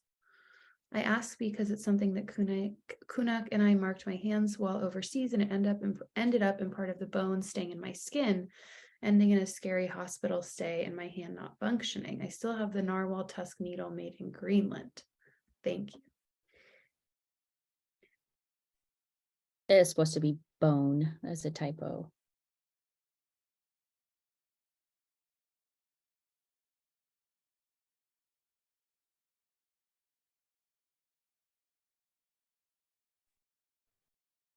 I haven't, I've seen people use bone a lot, especially in the Maori hand tapping. They use bone, albatross, and the sterilization they use is great, but it's not something that I know enough about. So I haven't, I've only used professional grade tattoo needles and autoclave for my metal needles. I haven't experimented with natural material like that, other than the ones that we did together, which was terrifying, by the way, because I thought you were going to lose your hand. Like, oh my God, what did I do?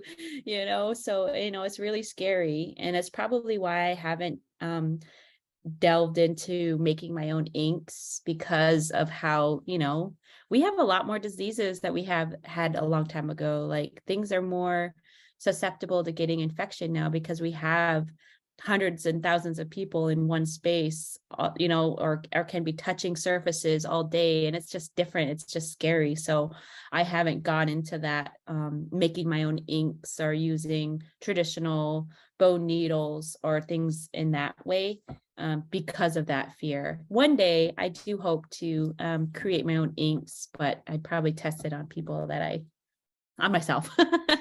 So yeah. Awesome, thank you. Next question, which is for everyone. Has anyone faced challenges meeting contemporary tattoo regulations when using original methods? For example, using original handmade tools or ink instead of commercial grade, or where to practice in a shop versus a home versus a community center, etc.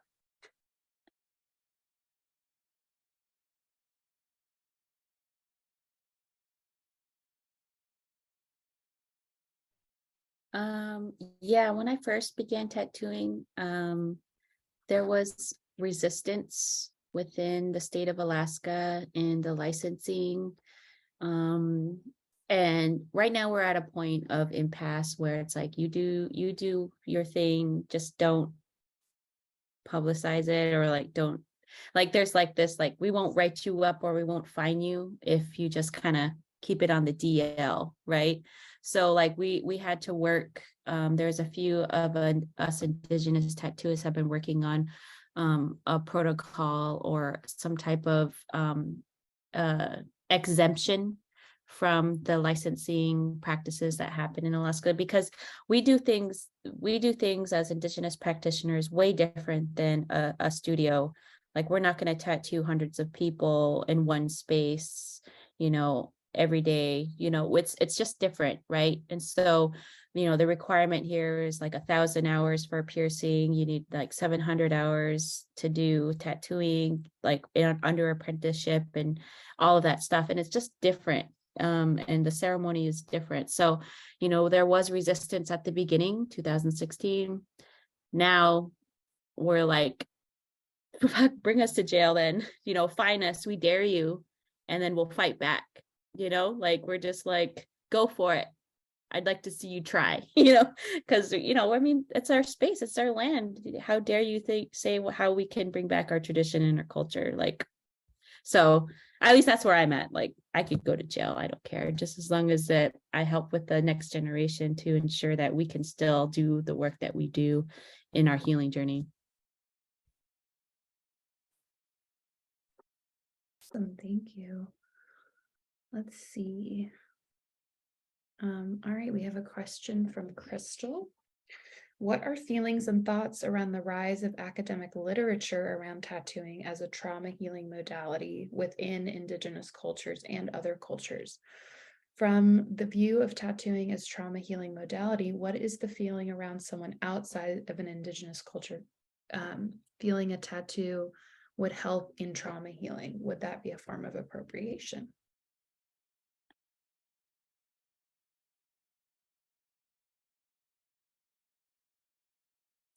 Look, I'm just going to make it really straight up.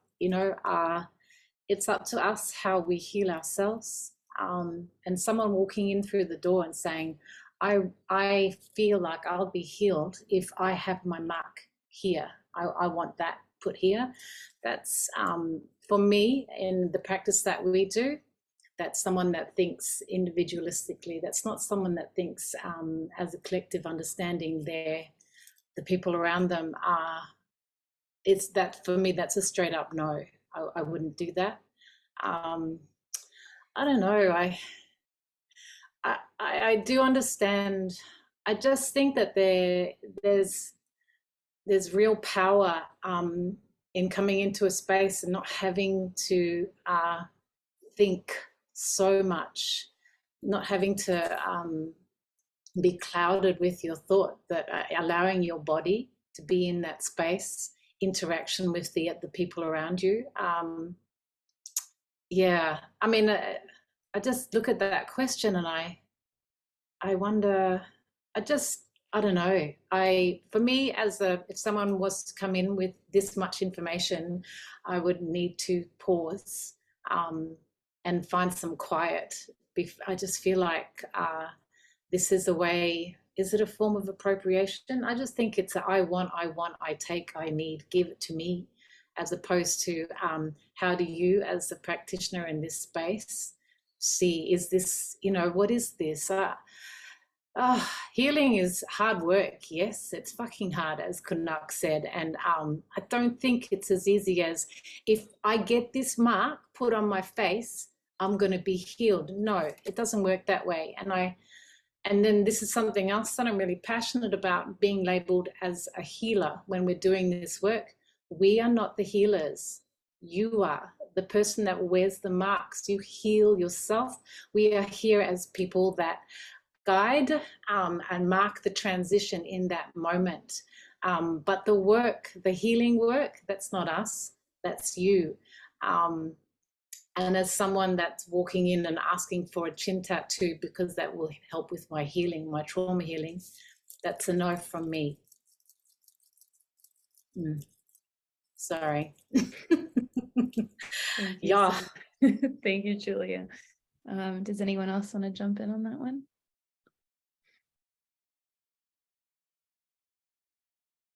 All right. Let's see. I am a modern electric tattoo practitioner, although I don't plan on moving into the traditional space as a practitioner. As a native Hawaiian, I do get a lot of requests and find myself getting traditional marking requests with an electric machine. I do not fulfill these requests, but find myself counseling these requests to go into finding traditional practitioners. What advice can you give me?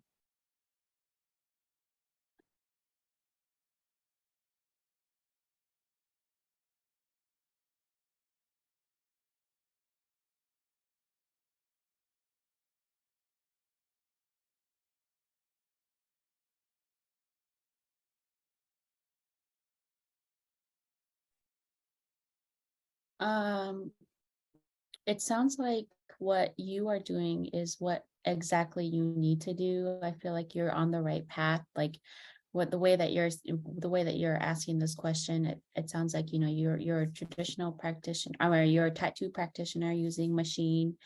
And there are so many requests to get traditional markings. And so what you're able to do is you're able to let them know like who are traditional practitioners. And so educating yourself with all of the traditional practitioners in the area, or, just help, share where they could find them is a good way to continue on that, even if you don't feel comfortable doing it yourself. Like maybe one day you might feel comfortable, but right now you know, I feel like you're doing the right thing. And that's the advice, is just like, yeah. And I do that all the time too. Like when I know I don't have space and time, or I'm not in the right community, I'm like, hey, I know these 3 practitioners in this community, you know, reach out to them. And so that's kind of what I think about when I hear that question. Thank you so much. All right, let's see.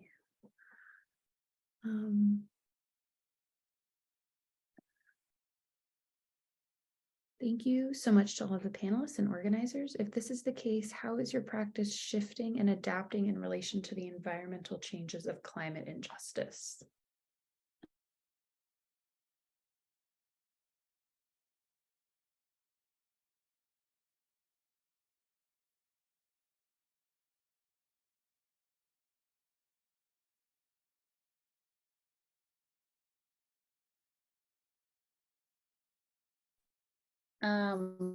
You know, for me, I definitely see the shift and change. You know, as I mentioned in my presentation, we adapt with the society that we live in to allow ourselves to heal and to have a positive health and well-being, and to be thriving. And one of the things that I see that's different from today is, you know, climate change is a real thing, especially here in the Arctic. And unity is something that we do all across the different countries, Alaska, Canada, and Greenland.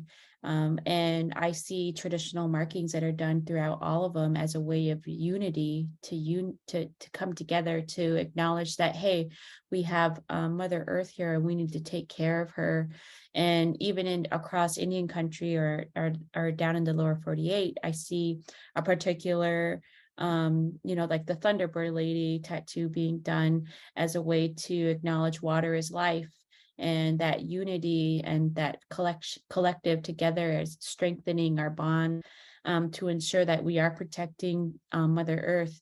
And so, you know, there's things that have shifted in our time, in our lives right now, where I feel like that unity is so crucial for us to ensure that we are passing down our traditions. It can't just be us individuals, or even our individual tribe. It's like coming together as a family, which is what IAAM is doing, you know, trying to make a collective, and becoming, you know, this collective to allow ourselves to continue moving forward in a positive way with our practice and traditional tattooing. And so that's kind of what I see in acknowledging, you know, climate change. And it's all, you know, like I mentioned before, we have a very holistic worldview in how we see our life. It's not just us people, it's not just us, it's the land, it's the animals, it's all of the creatures and the beings that are within our environment. And so acknowledging that, kind of relearning that, because our ancestors knew that. Our ancestors had a healthy relationship and harmonious relationship with the environment,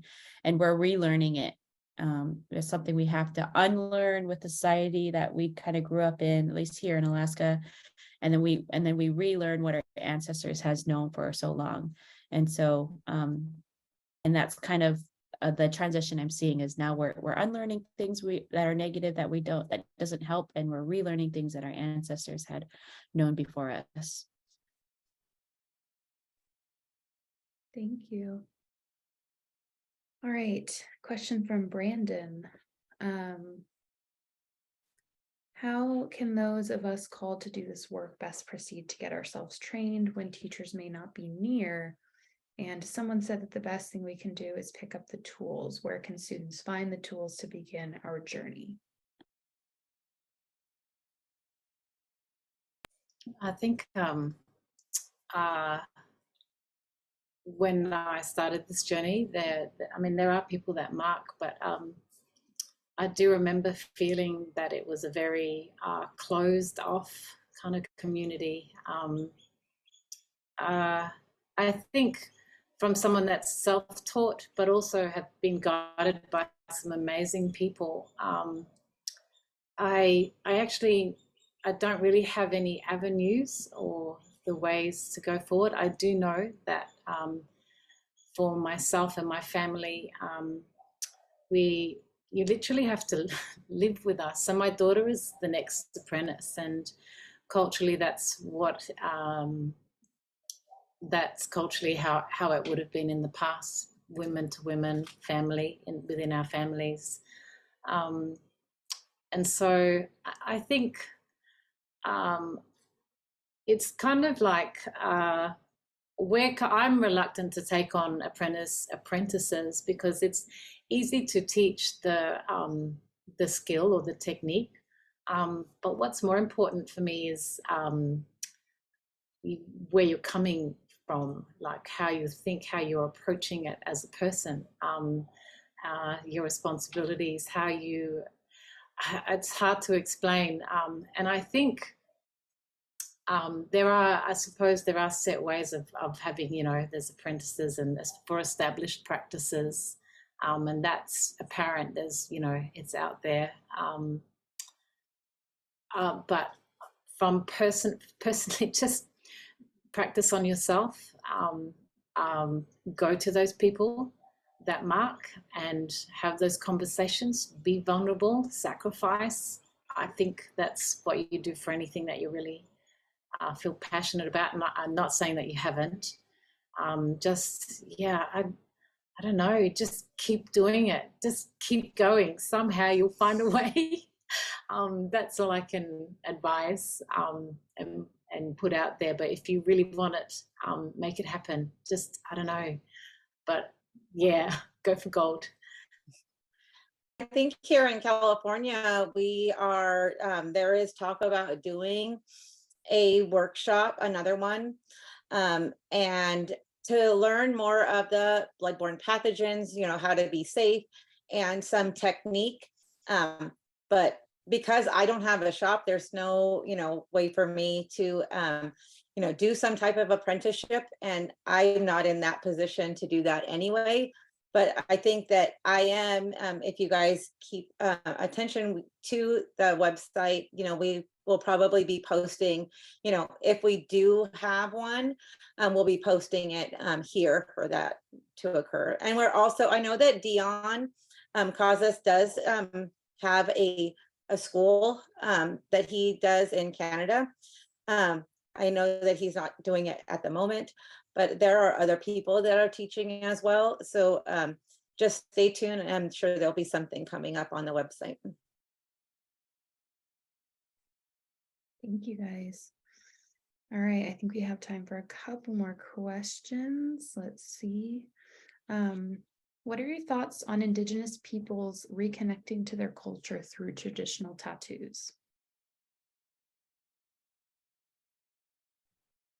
I'd like to chime in on that one. You know, I find through the messages that I get is that majority of the requests that I get are people wanting to reconnect to their culture and to their Indigenous roots.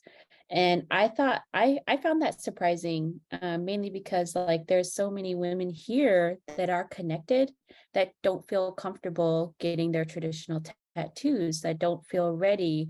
And I started to wonder, like why, what's going on? And you know, the societal norms within our smaller rural communities are still really heavily within our brains, how we were taught, like, oh, tattooing is bad, don't get it. Like that's still the lateral violence that occurs is still very real.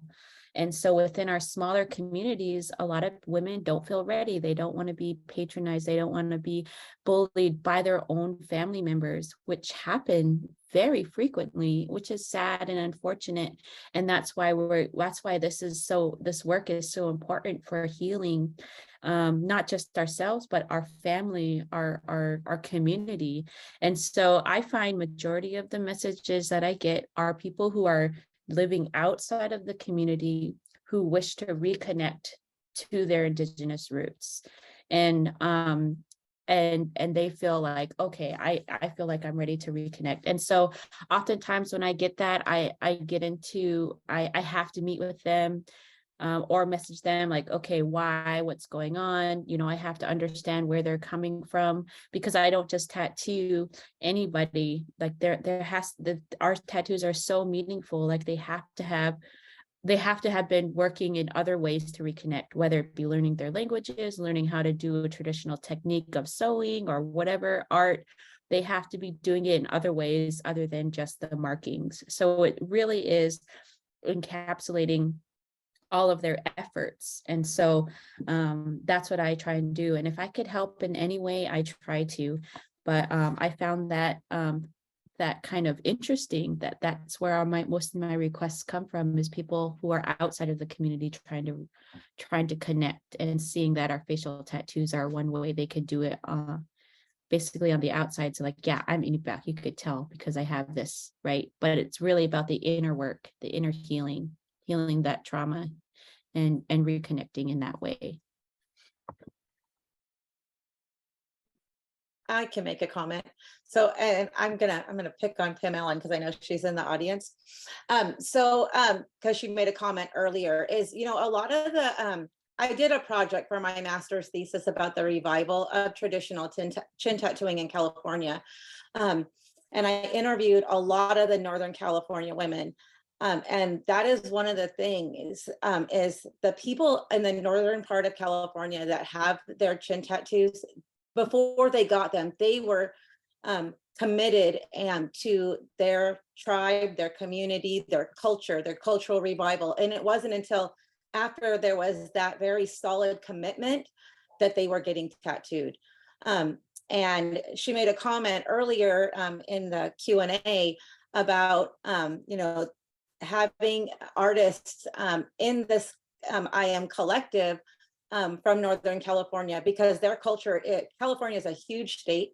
There are many, many, many different tribes with many different cultural aspects. And, you know, one person from California, myself, cannot address every single culture in California. And I can't speak on behalf of everyone. We do have a lot of similarities, but, you know, we do need to have that representation. And, you know, I never want to speak for somebody outside of my tribal territory. If there's someone there that is willing to answer those types of questions when it comes to when somebody or why somebody should get their tattoos done. And I know that they are doing a much better job in the northern part of the state, reviving the ceremony that comes with it, than we are down here. Part of that is because they had their traditions a lot longer than we did. And so the ceremony was lost a lot longer, you know, before. But, you know, I want to ensure Pam that, you know, we will work on getting someone from Northern California involved in IAAM and some of the other communities that someone else from Northern California had mentioned, you know, Trisha Allen, that there are some other traditional tattooists that would probably like to be in IAAM to help share some of their traditions as well. So that's it. Thank you so much, Heidi.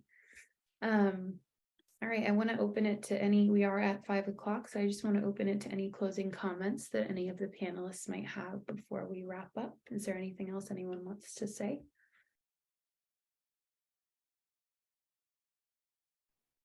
Yeah, I just want to just reiterate, you know, we have our website. You're welcome to go there and ask more questions. We didn't go through all the questions. So if you really want to ask a particular practitioner, you know, go to the website. They have their social media on there and their handles, and you can contact through that website. And so, yeah, so we want to continue with this webinar. So please stick around and do the survey as well.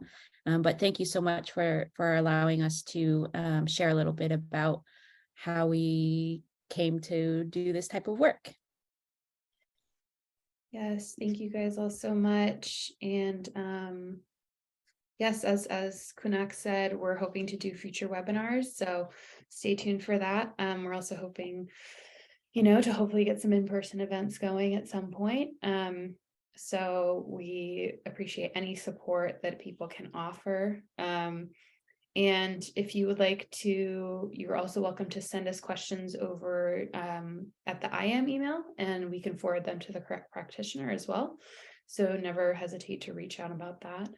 And yeah, this is our social media handle, and these people, all these panelists are always willing and open and excited to talk to you guys. So just want to say thank you so much for coming, and thank you so much to our panelists. It's an honor to have you been able to hear you guys speak for the last 2 hours. It's been amazing. So I appreciate your time and your effort and the work that you do.